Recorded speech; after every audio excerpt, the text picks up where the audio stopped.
प्रश्न है कि मोक्ष का सेल्फ रियलाइजेशन से क्या संबंध है?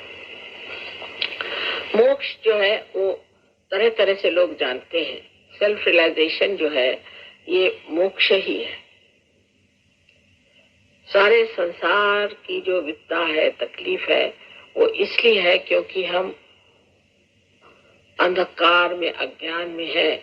जब वो अज्ञान छूट जाता है तब हम मोक्ष में आ गए। लेकिन सेल्फ रियलाइजेशन आने के बाद भी मनुष्य को स्थिर होना चाहिए। प्रथम तो वो निर्विचार होता है, जिसे कहेंगे निर्विचार समाधि। क्षण में हो सकता है, तत्क्षण होता है।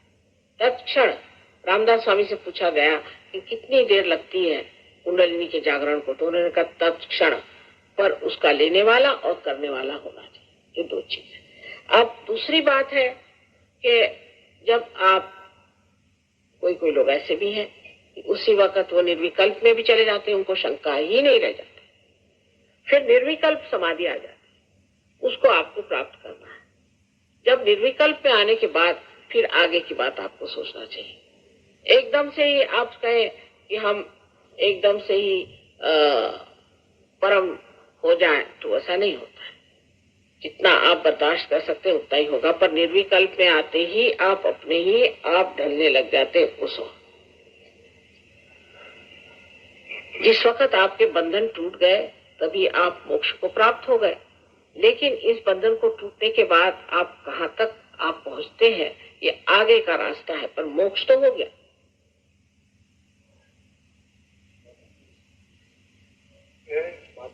योग विद्या में बताया गया है कि कुंडलिनी जागृत होते समय विभिन्न चक्रों में से विभिन्न प्रकार की आवाजें। ये जिसने भी बताया है योग विद्या से में, तो ये योग विद्या वालों को कुछ मालूमात नहीं। आवाज तो तब आएगी किसी भी चीज की जब उसमें रुकावट हो। अगर रुकावट ही नहीं हो तो आवाज कैसी आएगी? तो जब कुंडलिनी चढ़ती है तो उसमें विभिन्न आवाज आने की कोई सवाल ही नहीं उठता है। अगर विभिन्न उसमें आवाज आ रही है तो कोई ना कोई रुकावट है, तब आ सकती है आवाज। इसी प्रकार किसी किसी में गर्मी आ जाती है, किसी किसी की कुंडलिनी बार बार नीचे गिरती है, पर ऐसी कोई विपत्ति की चीज नहीं आती। पर जब कुंडलिनी उठती है तब बहुतों को सुगंध भी आता है, क्योंकि कुंडलिनी जहाँ बैठी हुई है वो मैंने आपसे बताया पृथ्वी तत्व से बना हुआ है, और पृथ्वी का जो कॉजल है, उसका जो तत्व है वो सुगंध है, इसलिए सुगंध आती है जब कुंडलिनी उठती बहुतों को, और ऐसे भी सुगंध आती है बहुतों को जब वो पार हो जाते हैं। पर इसका मतलब ये है कि जैसे आप यहाँ से एयरपोर्ट जाना है, आपको प्लेन पकड़ना, समझ लीजिए, तो इधर उधर सब चल ही रहा है, लेकिन आप तो इस चीज में कि भाई किस तरह से वहां पहुंच जाए, तो ये सब साइड में कुछ न कुछ होते रहता है। पर ये आवाज आना कोई बड़ी अच्छी स्थिति नहीं है। इसका मतलब है कि चक्रों में कुछ रुकावट है।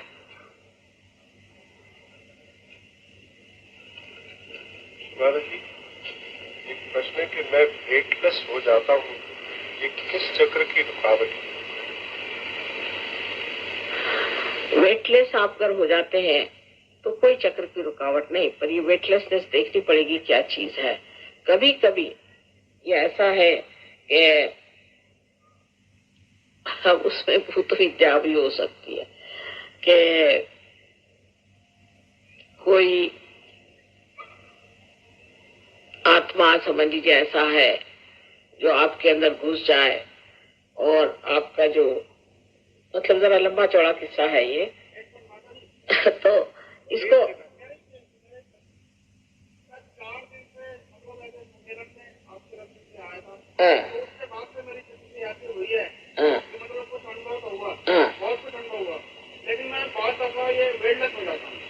फिर बहुत अच्छी बात।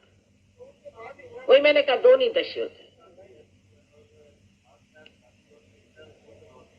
नहीं तो वो तो अच्छी बात है कि वेटलेसनेस आ जाए। हाँ, क्या करें? अच्छा, that has to be cleared out, है ना? If you feel it is a good idea because you know about it, it can be cleared out, no problem. मुसीबत में क्या करना चाहिए? अब भाई ये तो बड़े वीक टर्म है। मुसीबत माने कौन सी मुसीबत? हो सकता है आप ही किसी के लिए मुसीबत हो।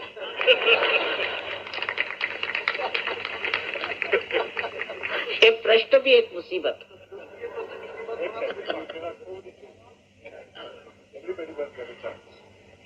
नाद क्या है? नाद क्या है इसके बारे में बताइए। अब सारे ही प्रश्न आज ही पूछ लीजिएगा। नाद क्या है, ब्रह्म क्या है? नाद वही है जिस वक्त हमारे अंदर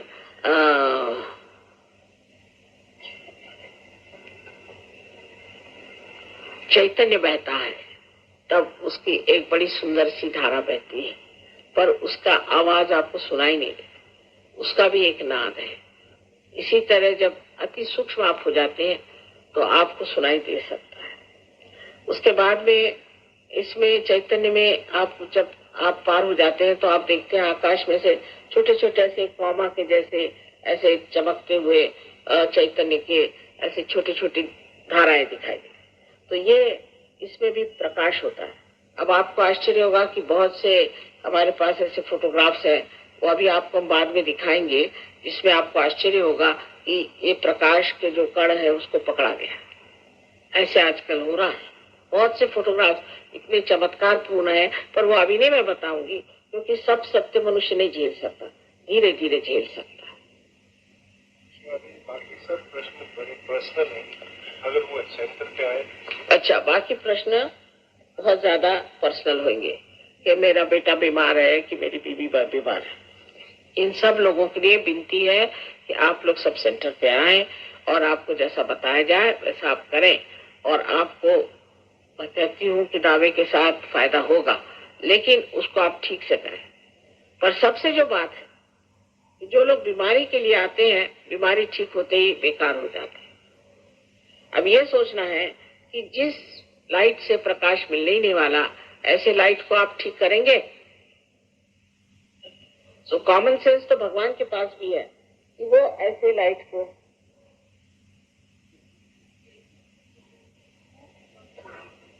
What is he saying? You have been saying. No, that's not correct. Please be seated, I tell you, all right?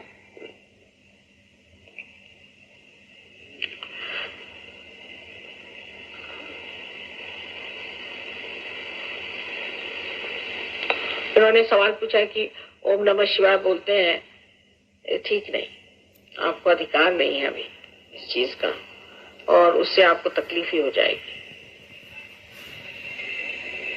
असल में क्या बताएं, इतना अंधकार है, और इस इग्नोरेंस का भी फायदा कितने लोग उठाते हैं। कुछ भी बताते रहते हैं, कहते रहते हैं, छाप देते हैं, लोग वही करने लग जाते हैं, क्योंकि सब लोग खोज रहे हैं, सब साधक है। दुख की तो बात यह है कि सारे बड़े शुद्धपन से, भोलेपन से परमात्मा को खोज ही रहे, उसमें न जाने किस किस जाल में फंस जाते हैं, कितनी परेशानी में फंस जाते हैं। लेकिन कोई भी बात, कोई भी ऐसी आफत हुई हो तो उसको भूल जाइए पूर्णतः, कृपया उसे पूर्णतः भूल जाइए। और ये ना सोचे कि मैंने ये गलती की, वो गलती की। पहली तो शर्त ये है कि मैंने कोई गलती की ही नहीं, मैं बिल्कुल दोषी नहीं हूँ, ये धारणा अंदर बनाए, तभी ये होगा, नहीं तो होने लगा।